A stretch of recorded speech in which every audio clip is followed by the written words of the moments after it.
Assalamualaikum warahmatullahi wabarakatuh. Alhamdulillahi rabbil alamin. Wassalatu wassalamu ala asyrafil anbiya'i wal mursalin wa ala alihi wa sahbihi ajma'in, amma ba'd. Fa ya ibadallah, usikum wa ya bitaqwallah faqad fazal muttaqun. Qala Allah ta'ala fi kitabihil karim wa huwa asdaqul qa'ilin. أعوذ بالله من الشيطان الرجيم. بسم الله الرحمن الرحيم. والسماء ذات البروج واليوم الموعود وشاهد ومشهود. قتل أصحاب الأخدود النار ذات الوقود إذ هم عليها قعود وهم على ما يفعلون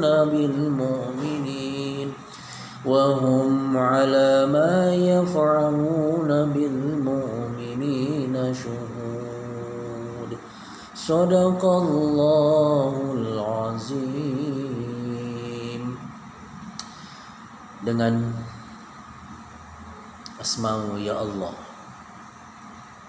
aku mengawali, aku berlindung kepada Allah dari kejahatan syaitan yang terlaknat. Dengan asma-Mu ya Allah yang Maha Pengasih lagi Maha Penyayang, demi langit yang mempunyai gugusan bintang, dan hari yang dijanjikan, dan yang menyaksikan dan yang disaksikan, binasa dan terlaknatlah orang-orang yang membuat parit yang berapi dinyalakan dengan kayu bakar ketika mereka duduk di sekitarnya, sedang mereka menyaksikan apa yang mereka perbuat terhadap orang-orang beriman. Alhamdulillah, di sore hari ini kita bersua kembali dalam pengajian virtual, pengajian dalam jaringan. Mudah-mudahan seluruh aktivitas kita, seluruh amaliyah kita, hentakan jantung kita, langkah kaki kita, bersitan hati kita, semuanya menjadi hal yang baik yang insya Allah akan mengarahkan kita kepada cinta dan ridhonya Allah Subhanahu wa ta'ala. Ikhwafillah, hamba-hamba Allah rahimakumullah, untuk kajian dan ta'lim kita sore hari ini di Selasa pekan keempat, insya Allah saya akan sampaikan, kita akan sharing sekitar tentang kisah dalam Al-Quran. Kalau sebelumnya ada kisah-kisah para nabi, untuk sore hari ini saya ingin mengajak seluruhnya untuk mentafakuri dan mengambil hikmah dari kisah Ashabul Ukhdud. Ya. Ini kisah diabadikan Allah dalam surat Al-Buruj, surat ke-85, ya, ayat 4, 5, 6 dan 7 sampai 8. Ya. Pertanyaannya adalah, siapa Ashabul Ukhdud itu? Ya. Orang-orang yang mengalami perlakuan, pembantaian, bahkan tragedi berdarah dari seorang raja yang lalim, yang jahat terhadap orang-orang yang beriman. Ini adalah tindakan kebiadaban dan tindakan tak berperi kemanusiaan. Namun akidah, keimanan tetap harus dipertahankan, karena dengan keimanan, dengan akidah yang benarlah yang membuat kita akan menjadi orang bahagia di dunia sampai akhirat kelak. Nah, para ahli ilmu, para mufassirin ya tentang Ashabul Ukhdud ini ada sedikit berselisih ataupun dalam menafsirkan siapa Ashabul Ukhdud itu. Di antara mereka alul ilmi itu ada yang mengatakan Ashabul Ukhdud itu adalah suatu kaum yang termasuk orang-orang ahli kitab dan sisa-sisa orang-orang Majusi. Ibnu Abbas dalam sebuah riwayat, ya, Abdullah bin Abbas, ini keponakan Rasulullah Muhammad SAW, beliau menyampaikan, berpendapat, mengatakan bahwa Ashabul Ukhdud itu adalah sekelompok manusia dari Bani Israel di zaman Bani Israel. Nah, si raja yang sejaman dengan mereka itu, orang yang beriman itu, menggali parit yang luas yang kemudian dinyalakan api. Nah, orang-orang berdiri menghadap kepada parit, baik laki-laki maupun perempuan. Kemudian mereka diberi pilihan, apakah mau beriman atau kafir, kembali kafir. Maka yang beriman itu dilemparkan kepada parit yang di bawahnya ada api yang berkobar yang dinyalakan. Nah, kata Ibnu Abbas, ini adalah kisah ataupun dialami oleh Nabi Daniel dan para sahabatnya.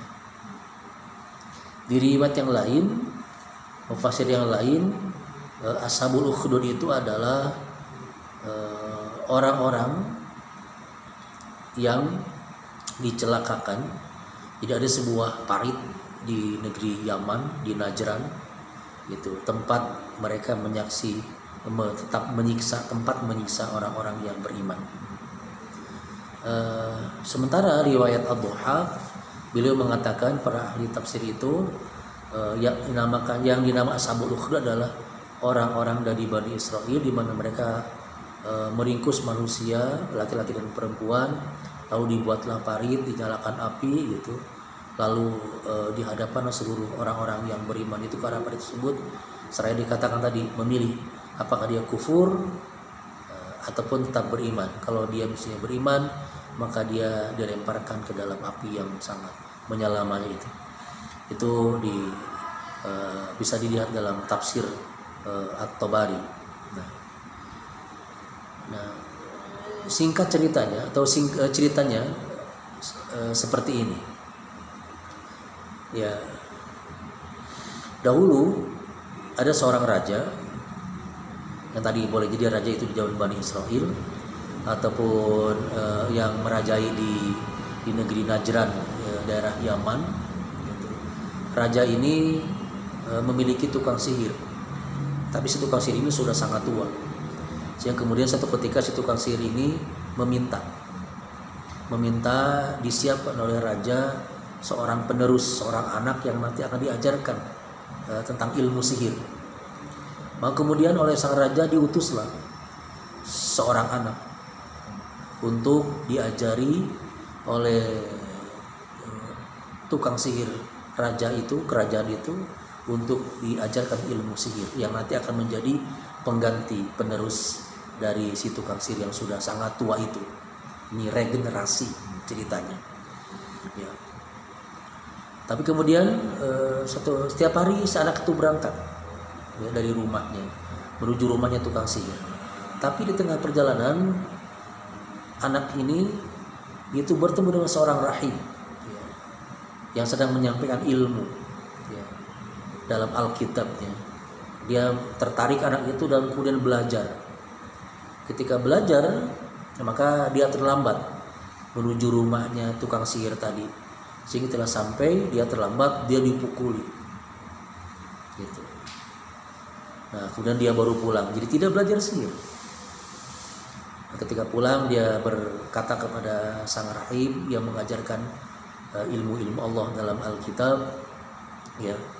Dan kemudian kata sang rahib, berkatalah mulai besok bahwa keluargamu yang menghalangimu sehingga kau terlambat Dan ketika kau pulang kau juga terlambat karena disiksa oleh tukang sihir, berkatalah bahwa tukang sihir itu mencegahmu untuk segera pulang agar engkau tidak dimarahi oleh keluargamu dan juga tidak dimarahi oleh tukang sihir.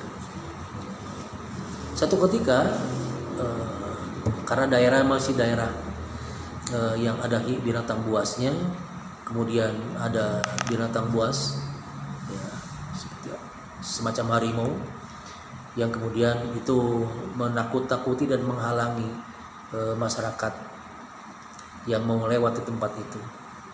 Nah, kemudian sang anak ini ketika dia mau menuju sang rahib untuk belajar ilmu agama, maka kemudian ketika lihat ada binatang buas itu, ada harimau itu, maka kemudian dia mengambil batu. Lantas dia berkata, ya, lebih mulia, lebih baik mana tukang sihir atau sang rahib, ataupun sebaliknya. Kemudian dia mengambil batu, kemudian dia berkata, ya Allah, apabila perkara rahib ini yang diajarkan oleh sang rahib itu lebih engkau sukai daripada ilmu tukang sihir, maka tolong bunuhlah binatang itu. Maka dilemparkanlah batu itu, matilah binatang buas itu dengan izin Allah. Akhirnya manusia pun, masyarakat pun bisa melewati tempat itu dengan aman. Nah, kemudian beliau, anak itu datang kepada rahib dan kemudian mengatakan apa yang tadi terjadi. Maka kemudian sang rahib berkata, wahai anakku, engkau lebih baik hari ini daripada aku. Engkau telah sampai pada perkara yang aku sangka. Ketahuilah, sesungguhnya kau akan diuji, kata sang rahib. Dan bila kau diuji nanti, ada fitnahan, ada cobaan, jangan engkau tunjukkan tentang diriku, kata sang rahib. Dan kemudian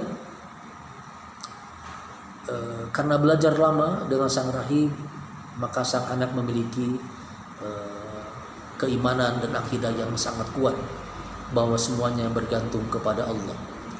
Hasbunallah wa ni'mal wakil, ni'mal maula wa ni'man nasir. Ya, zikirnya cukuplah Allah sebagai pelindung dan penolong, karena Allah sebagai pelindung dan penolong. Dan ketika sang anak ini mulai beranjak dewasa, mulai remaja, dan terdengar tentang kejadian yang pernah dialami oleh dia, terdengar seorang sahabat raja itu yang buta. Lantas sahabat raja yang buta itu mengatakan ataupun menemui sang anak itu. Lantas dia berkata, aku akan berikan harta kepadamu yang banyak asalkan kau bersedia untuk menyembuhkan mataku yang buta ini. Maka sang anak itu menjawab, sesungguhnya aku tidak bisa menyembuhkan siapapun. Allah lah yang akan menyembuhkanmu. Wa iza maritu fahuwa yashfin. Dan jika aku sakit, maka dialah Allah yang menyembuhkannya.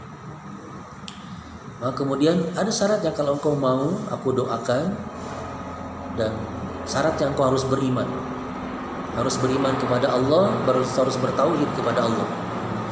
Maka kemudian teman sang raja yang buta itu dia menyanggupinya.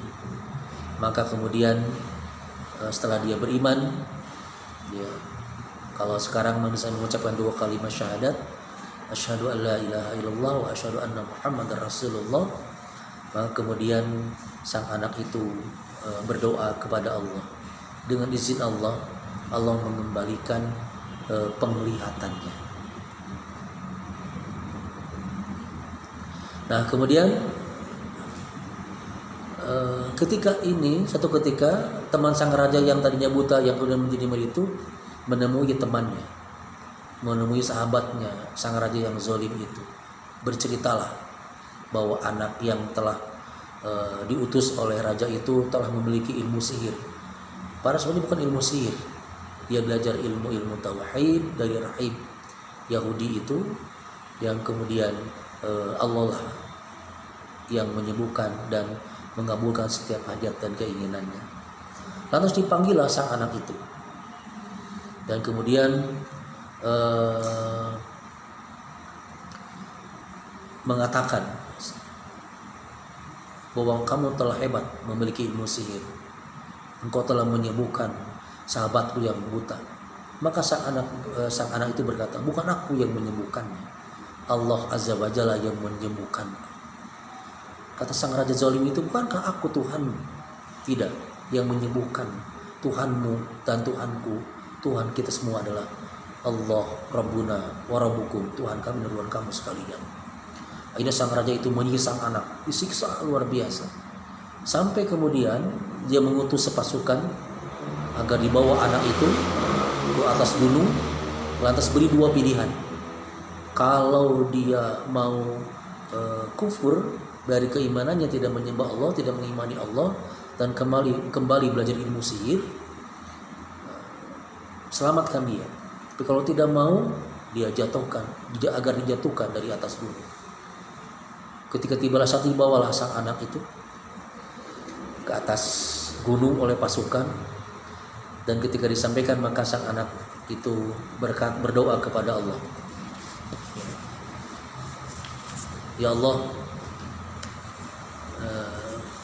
jagalah diriku dari tipu daya mereka, wa makaru wa makarullah, innallaha yuhibbul makirin. Mereka membuat tipu daya, mereka membuat makar, dan Allah lah sebaik-baik pembuat makar, membuat tipu daya. Nah, ketika dia berdoa, ya Allah, lindungi aku, jaga aku, diriku dari tipu daya mereka, maka tiba-tiba gunung itu bergetar. Akhirnya berjatuhanlah pasukan raja yang mau jahat kepada anak itu, dan dia selamatkan, dia kembali kepada sang raja. Dan kemudian betapa kemudian herannya sang raja karena dia telah selamat. Maka akhirnya kemudian ditangkap kembali sang anak itu, lantas dikirimlah pasukan. Kata sang raja, dibawa dia ke tengah lautan, beri dia pilihan, dua pilihan.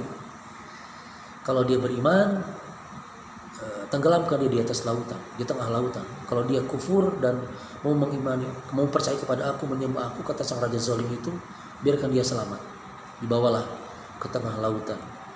Tapi kemudian sang anak pun berdoa kepada Allah ketika di tengah lautan, ya Allah, ya Rabbana, jagalah diriku dari tipu daya mereka sekehendakmu. Akhirnya perahu itu terbalik, meninggallah seluruh pasukan raja yang jahat itu, dan selamatlah kembali sang anak itu.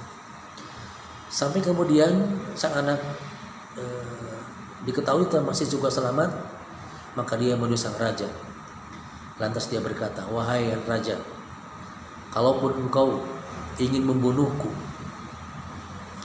maka bisa aku sampaikan caranya agar engkau bisa membunuhku. Bagaimana caranya? Engkau kumpulkan seluruh masyarakatmu yang banyak itu di tanah lapang yang sangat luas. Kemudian saliblah aku di bawah di sebatang pohon kurma, dan disaksikan oleh banyak orang yang engkau undang dari seluruh rakyat. Lantas engkau siapkan panah dan pemanah yang terbaik. Kemudian engkau lepaskan anak panah, busur anak panah itu. Tapi sebelumnya katakanlah Bismillahirabbil ghulam, dengan nama Allah, Robnya anak ini. Baru lepaskan anak panah itu. Nah, baru kau bisa membunuhku. Ini kemudian sang raja pun mengumpulkan manusia di padang yang sangat luas, lantas menyalib anak itu pada sebuah batang kurma, kemudian mengambil anak panah dari tempatnya dan diletakkan di busurnya. Nah, kemudian diucapkanlah Bismillahirabbil ghulam, dengan menyebut nama Allah, Rob anak ini. Maka dilepaskanlah anak panah itu, akhirnya menancap di dadanya, dan seketika meninggallah anak itu. Nah, ketika masyarakat manusia yang menyaksikan bahwa sang anak itu tidak pernah mati dengan mau diterjunkan dari gunung, mau ditenggelamkan di lautan, ternyata kemudian dia wafat dengan kalimat yang diawali oleh pemanah Bismillahirrabbilgulam. Maka akhirnya manusia seluruhnya mengucapkan amanna bi rabbil gulam. Kami beriman kepada Allah, Robnya anak tersebut. Maka ketika dikatakan pada sang raja itu, wahai sang raja, tahukah engkau perkara yang selama ini engkau khawatirkan telah terjadi? Sungguh manusia itu seluruhnya telah beriman. Karena yang dikhawatirkan oleh raja itu adalah semuanya beriman kepada Allah, tidak lagi menyembahnya. Maka kemudian sang raja memerintahkan untuk membuat sebuah parit di sebuah tanah lapang dan membuat lubang yang sangat besar. Lalu dinyalakanlah api itu. Lantas dikumpulkanlah manusia yang tadi telah beriman itu. Nah, kemudian disampaikan oleh sang raja, dia berpidato, barang siapa yang tidak mau kembali kepada agamanya, menyembah aku, maka lemparlah di ke dalam parit. Maka kemudian semuanya tidak mau kembali kepada menjadi orang yang kufur. Akhirnya dilemparkan dalam parit yang di bawahnya menyala kobaran api yang sangat luar biasa. Dilemparkan lagi sampai seluruhnya habis. Tinggal terakhirnya adalah datang seorang wanita bersama bayinya. Maka ketika dia ada di pinggir jurang parit itu, dia berputus asa, berdiri lemas tanpa daya menghadap jurang parit itu yang tengah berkobar api, yang telah membunuh ratusan bahkan ribuan orang. Tiba-tiba sang bayi berucap, wahai ibuku, bersabarlah, sejungguhnya dalam kebenaran. Akhirnya perempuan dan bayi itu dilemparkan dan syahidah dengan bayi yang digendongnya. Ikhwafillah amama Allah rahmatullah. Ya, cerita ini juga diabadikan di Sahih Imam Muslim dalam kisah dalam kitab Al-Zuhd bab Qisasul Ashabil Ukhdud wa Sahir wa Rahib wal Gulam. Ya. Jadi kisahnya Ashabul Ukhdud dan kisah tukang sihir dengan seorang anak. Gitu. Nah, mutiara hikmah yang bisa kita ambil dari cerita ini adalah, pertama adalah ada ahlul fasad, para pengusung kesesatan, selalu berusaha menularkan dan mewariskan kesesatan kepada mereka dengan sekuat tenaga untuk melanggarkan kesesatan itu. Tadi tukang sihir, seperti raja yang punya tukang sihir dan tukang sihirnya sudah tua renta, maka meminta agar ilmu sihir tidak punah, maka diutuslah seorang anak turun sayang beribu sayang. Anak ini dibimbing oleh Allah Subhanahu wa taala. Jadi sampai kapanpun namanya ahlul fasad itu para pengusung kesesatan akan selalu mewariskan kesesatan kepada generasi berikutnya. Nauzubillah min dzalik, jangan sampai. Yang kedua, disenanginya belajar di waktu kecil. Ya. Karena belajar di waktu kecil itu seperti pepatah, bagi mengukir di atas batu, dan belajar di waktu tua, di waktu dewasa, seperti mengukir di atas air. Mengukir di atas batu perlu waktu, tapi kan ada bekasnya. Ya, itulah untuk belajar, maka belajarlah sejak kecil. Ya, ketika kesadaran itu timbul di waktu dewasa, tetap nikmati dan syukuri pula, dan tetaplah istiqomah belajar, tidak usah putus asa. Kemudian hati-hatilah para hamba Allah berada di tangan Allah. Jadi maka Allah akan memberikan petunjuk, akan memberikan hidayah gitu. Lihatlah si anak tadi, sekalipun dia disuruh untuk mempelajari ilmu sihir, kita tahu ya sihir itu adalah orang yang belajar sihir, orang yang melihat sihir itu dosa besar. Ya. Termasuk 7 di antara dosa besar: syirik, sihir, membunuh orang tanpa hak, durhaka kepada orang tua, ya makan harta riba, makan harta anak yatim, lari dari perang gitu. Itu adalah dan termasuk menuduh perempuan yang baik-baik itu berzina. Ya. Maka berhati-hatilah gitu ya. Jadi si anak tadi mendapat ilmu dari Allah sekalipun dia ada dalam didikan tukang sihir dan seorang raja yang sesat. Nah kemudian ada juga tentang karomah wali gitu. Makanya di surat Yunus ayat 62 dan 63 yang terjemahannya, ingatlah sesungguhnya wali-wali Allah tidak ada kekhawatiran terhadap mereka dan tidak pula mereka bersedih hati. Itu siapa? Orang-orang yang beriman dan mereka selalu bertakwa kepada Allah Subhanahu wa taala. Nah, kemudian hikmah berikutnya, bolehlah seseorang mengorbankan dirinya ya asalkan ada kemaslahatan umat. Pendapat Syekhul Islam Ibnu Taimiyah, karena hal itu termasuk jihad gitu. Dengan itu umat akan beriman dan ia pun tidak akan sia-sia, karena cepat atau lambat ia pun pasti akan meninggal dunia. Tapi adapun orang-orang kalau misalnya mengorbankan lewat membunuh diri, itu berhati-hatilah. Kata Syekh Ibnu Taimiyah, itu tidak termasuk kategori jihad gitu, karena efeknya tidak akan dialami oleh banyak orang. Nah, iwabilah hamba-hamba Allah rahimakumullah, mudah-mudahan kita bisa mengambil hikmah. Mari kita jaga anak-anak kita, mari terus bersemangat mendidik cucu ataupun keturunan kita berikutnya agar menjadi orang-orang anak-anak yang gemar menuntut ilmu. Dan ingatlah, karomah kemuliaan itu tetap diberikan oleh Allah, atau maulah itu diberikan kepada Allah, kepada wali-walinya. Siapa wali-wali Allah itu? Orang-orang yang senantiasa beriman dan bertakwa kepada Allah Subhanahu wa taala. Mudah-mudahan ada manfaatnya. Terima kasih. Mohon maaf. Wallahu a'lam bishawab. Aqulu qouli hadza wa sallallahu wa lakum wa lakum minkum. Assalamualaikum warahmatullahi wabarakatuh. Subhanakallahumma wa bihamdika asyhadu an la ilaha illa anta astaghfiruka wa atubu ilaik. Terima kasih. Assalamualaikum warahmatullahi wabarakatuh.